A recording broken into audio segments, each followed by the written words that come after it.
Bienvenue sur la Voie de Louis, la chaîne qui vous permet de faire de la cuisine pas chère et savoureuse et de parler de tambouille politique. Aujourd'hui, deuxième partie de cette viande extraordinaire qui vous permet de faire des plats à 1,35 € pour épater votre famille et vos amis. À tout de suite. Voilà, ça mijote. On va regarder où en est la réduction des oignons. Eh bien, écoutez, je crois que c'est pas mal.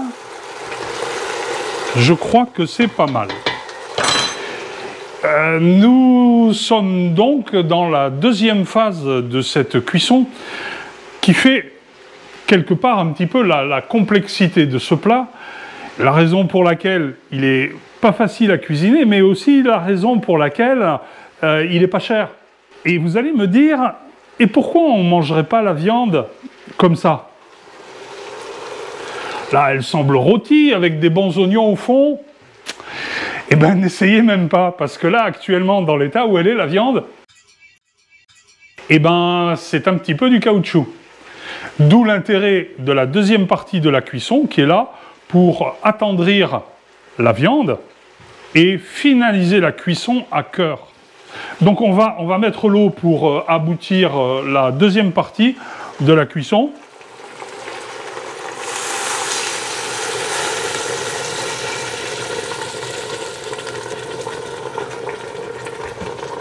Alors j'ai mis de l'eau chaude pour ne pas couper la cuisson.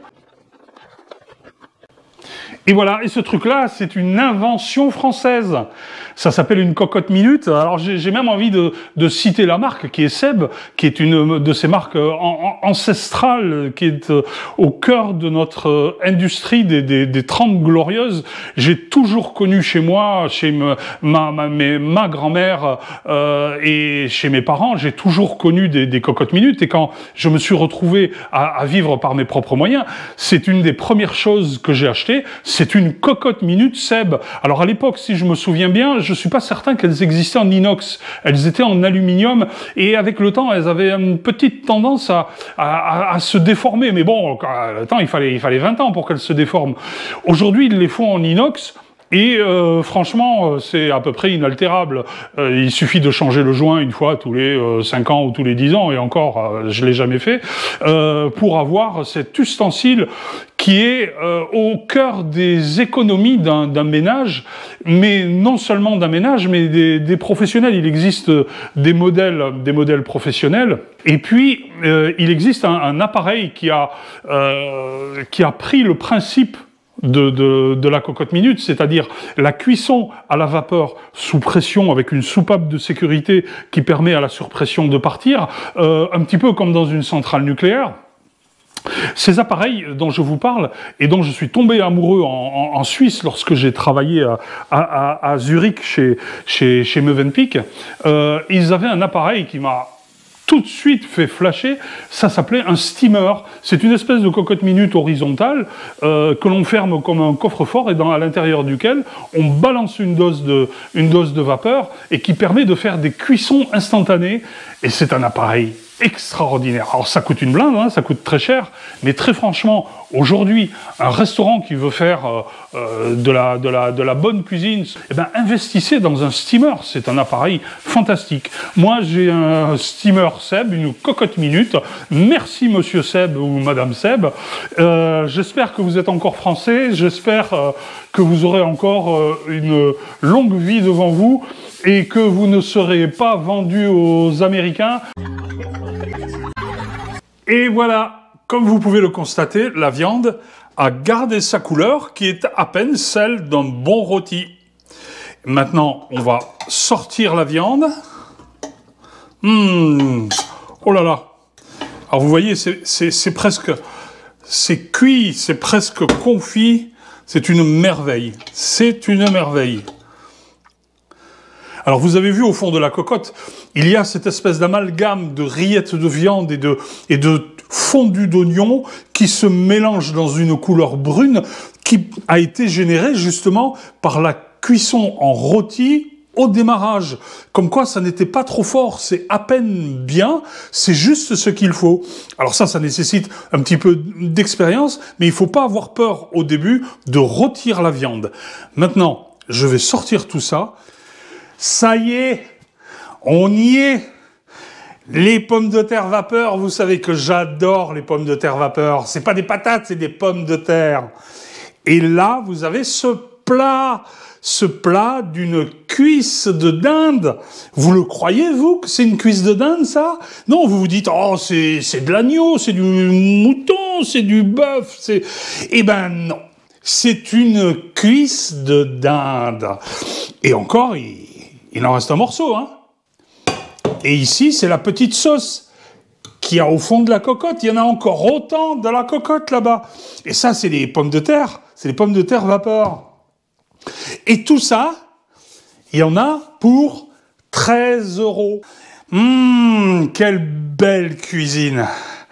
Regardez ce que je vais faire. Regardez, ça ressemble à la souris, ça ressemble à la souris d'agneau. Allez, je vais la prendre. Regardez.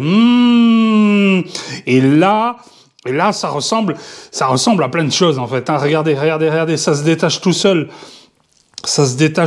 Là. Bon, je vous le dis pas, mais il y a des chances que je mange tout ça tout seul. Voilà. Alors, vous voyez, déjà, ça fait une belle assiette. Et là, par-dessus, je vais mettre cette petite sauce. Alors, j'ai absolument rien touché. Je l'ai sorti de la cocotte en ayant ouvert le couvercle. Mais bon, j'ai un petit peu l'habitude du plat. Cette sauce-là, vous pouvez la faire un peu plus longue, si vous voulez. Vous pouvez mettre plus d'eau dans la cocotte. Moi, j'ai couvert à mi-hauteur. Vous pouvez couvrir plus. Ça vous permet d'avoir un bouillon plus important. Et à ce moment-là, vous pouvez élaborer une recette globale différente. Là, ici, on est sur de la sauce dense. Regardez. Donc ça, tout ça, ce sont les oignons. C'est les bouts de viande qui sont tombés. C'est cette espèce de rillettes, de fibres musculaires. Voilà, regardez ça. Vous avez pas envie d'en manger, vous sentez pas l'odeur, vous, en plus, là. Si, vous la sentez. Ah ben, je vous l'ai pas dit, mais j'ai une caméra spéciale qui transmet les odeurs. Oh là là, croyez-moi, chaque fois, c'est un grand moment. Alors, on prend un petit bout de pomme de terre, comme ça, pour se la jouer. Oh, la sauce. Il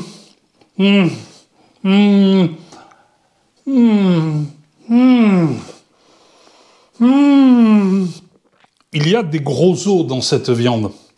Et les gros os de cette viande, comme dans d'autres viandes, et notamment le veau ou le bœuf, génèrent un bouillon extrêmement protéique. Alors le bouillon là, il reste tel quel, il est homogène. D'ailleurs, c'est même plus un bouillon, c'est ce qu'on appelle une sauce longue qui a été élaborée par la cuisson longue de différents éléments, des légumes, de la viande, et notamment l'os. Et l'os de dinde est sain. C'est un os de volaille.